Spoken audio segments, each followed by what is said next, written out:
Jon Cak, wis rawuh rene ya. Kata-kata hari ini Cak. Rokok bareng teman jenengan nih. Suaramu isi api aja Bro. Kata-kata hari ini. Umpetlah sekarang, besok yuk tambah mumetmu. Makasih Mas, sudah rawuh teng toko kula. Matur suwun. Sip. Pengecekan Bos, dicek. Ditatak nih. Ini selesai apian, selesai wis apa jenenge? Selesai wis senior. Jadi dicek, ditatane, sengesar diunggahne, dibersihkan. Itu yang mengecek selesai sendiri. Masih di depan pintu masuk. Jadi untuk barang baru kita taruh depan, paling depan dekat kasir. Dekat kasir. Yang untuk barang lama karena pelanggan sudah tahu kita dokokkan di sebelah kononya. Nanti kalau ada barang baru lagi kita dokokkan sini lagi, yang lama kita kita gusur ke sana lagi. Semakin kemundur-mundur dulu, Bas ya. Ini masih Joydi masih menempati peringkat depan, tempat yang di depan. Oke lur, assalamualaikum warahmatullahi wabarakatuh. Selamat berjumpa lagi di channel saya, Faza Grosir Ecer. Harinya hari hujan. Hujan itu kadang ramai, kadang sepi. Kalau pas lagi mulai hujan biasanya banyak orang lewat terus ngeup. Nah, kadang-kadang orang ngeup ada yang beli, ada yang enggak. Ya terserah lah. Orang ngeup, tapi kebanyakan rata-rata kalau mampir ke toko kan pastinya, oh iya, nang omah rene iki. Ya, pasti kadang-kadang ada yang beli dan tidak. Kita syukuri apapun itu karena nikmat yang luar biasa dari Yang Maha Kuasa. Oke. Di video kali ini ada pertanyaan dari teman-teman, yaitu banyak pertanyaan yang belum saya jawab dari teman-teman. Mohon maaf karena akhir-akhir ini rada repot nih. Akhir-akhir ini banyak kesibukan di luar, di dalam dan sebagainya. Kesibukan dalam berbagai hal, yaitu diantaranya ya di dalam toko tentunya. Kita kali ini mau membagi kisah dengan teman-teman, membagi kisah, membagi tips. Mas, saya takut jualan es krim. Soalnya biasanya jualan es krim itu listriknya membengkak dan saya punya anak kecil. Nanti anak saya tiap hari ngambil es krim dan sebagainya, habis di anak saya. Yang pertama. Dua, yaitu ini loh bro, tulisan ini.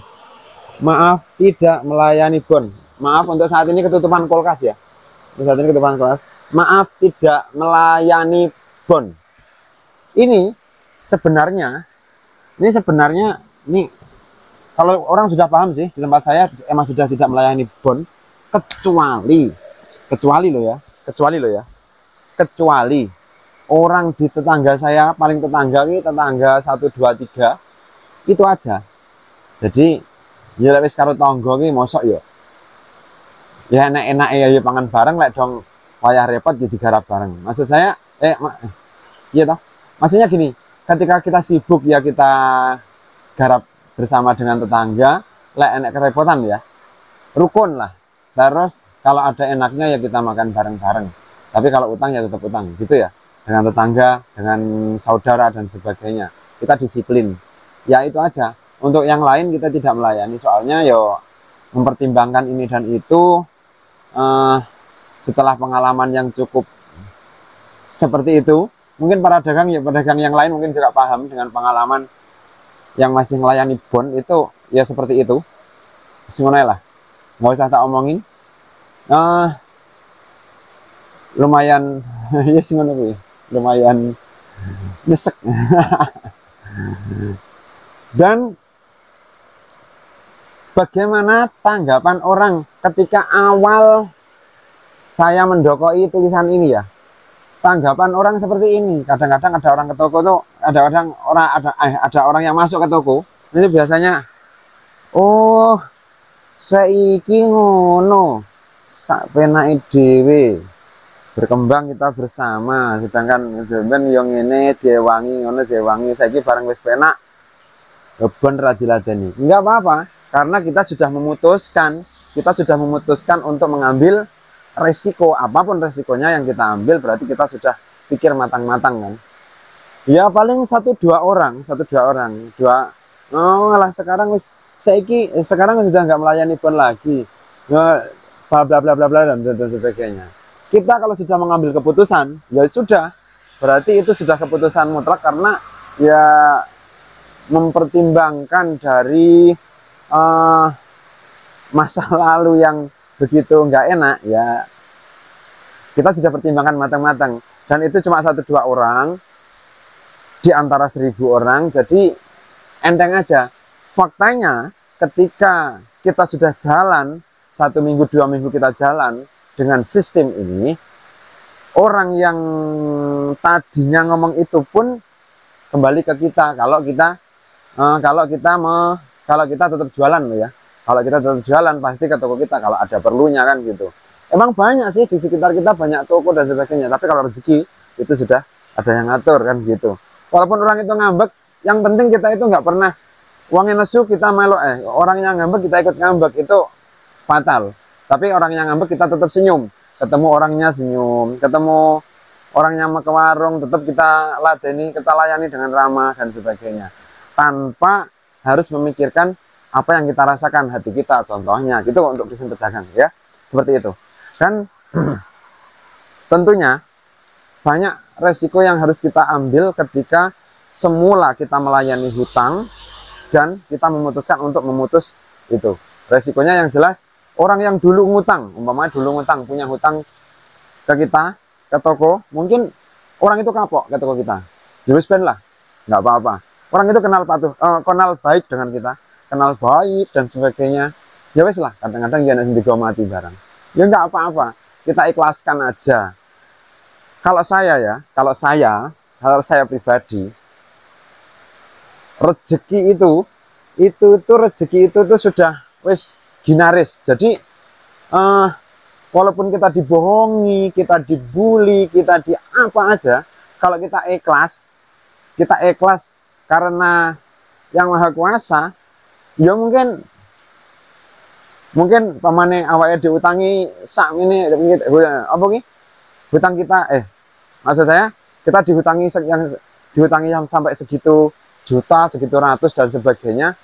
Ya berkahnya ke kita. Ngono lek aku penak-penakan. Mungkin dengan bangganya mungkin Faza Grosir Ecer lupa ya, mungkin saya masih punya hutang, faktanya kita nggak pernah ditagih dan sebagainya. Enggak, kita masih punya catatan dan sebagainya, kita punya pembukuan dan sebagainya. Tetap ingat, tapi menagih kan, kalau mau nagih kan sungkan. Ya itu kadang-kadang itu putus kalau kita sudah tidak melayani bond lagi. Tapi nggak apa-apa, berkah, barokahnya. Mungkin kalau rezeki kan seperti itu. Rezeki itu bukan manusia kok yang menentukan. Rezeki itu sudah diatur dari sana. Jadi kita tetap dapat berkahnya aja. Kalau mungkin dihutang orang semakin habis, ya dari modal saya dan dari modal awal saya dan sama yang dihutang orang itu mungkin sudah habis, tapi faktanya tidak. Semakin berkembang dan semakin berkembang. Alhamdulillah seperti itu ya. Itu kisah saya dan semoga untuk teman-teman ini bermanfaat. Bisa menyimpulkan, karena kalau ngomong saya bulat, mohon maaf. Ya seperti itu. Dan untuk es krim, untuk penambahan kulkasnya, ikutin saya, net. Untuk penambahan kulkas, saya ada ini tiga untuk es krim, 1 untuk nugget, nuggetnya full ya mbak, 1 untuk nugget, ada yang untuk apa ini senengnya? Yang dari Cimory, yang di luar Coca-Cola. Oke, dari kesekian 5, 1, 2, 3, 4, 5. Ini listrik saya kan 1300. Jadi nggak kuat saiki. Kalau ini dihidupkan, itu dihidupkan, cedak. Langsung apa? Jeklek. Ya, kita wani-wanian, kita berani-beranian. Jadi kemarin Mas ditawani ini, ditawani itu. Bahkan kemarin yang dari Gliko nggak kita terima, soalnya kita sudah kabutan dengan pembayaran kita yang 3 harinya 50.000 pembayaran kita listrik kita. 3 hari nggak sampai itu 50.000. Jadi kalau 1 bulan ya 500.000 mungkin ya. Jadi kita merasa keberatan. Tapi kalau untuk 1 freezer 2 freezer, Mbak Minara Tapi kalau untuk satu freezer dua freezer itu nggak apa-apa. Satu freezer dua freezer itu paling kalau dua freezer itu rata-rata setiap minggu rumah plus toko itu paling 50.000, kadang ya lebih 50.000 lah dua freezer gitu. Tapi dari keuntungan ini, dari keuntungan freezer ini kan pengambilan untung agak banyak. Yang ada di mereknya ini 2000, harganya 2000, ini pengambilan untungnya sudah sekitar 15% sampai 20% loh keuntungan kita. Kan modalnya kan 1.600. Weh mas, hujan loh. Oke mbak, negeri yo. Melok. Ya seperti itu. Tapi kalau sudah ada, ternyata kalau sudah ada kulkas itu dari listrik ya. Tapi kalau dari anak, kalau kita sudah punya sendiri, ternyata tidak ngelongos banget. Jadi walaupun ada es krim, kita jualan es krim nggak tiap hari ngambil es krim, malah kita yang sering ngambil es krim. Itu seperti itu. Oke, semoga video ini bermanfaat. Jangan lupa subscribe dan aktifkan loncengnya. Tetap semangat, jaga kesehatan dan sukses selalu. Wassalamualaikum warahmatullahi wabarakatuh.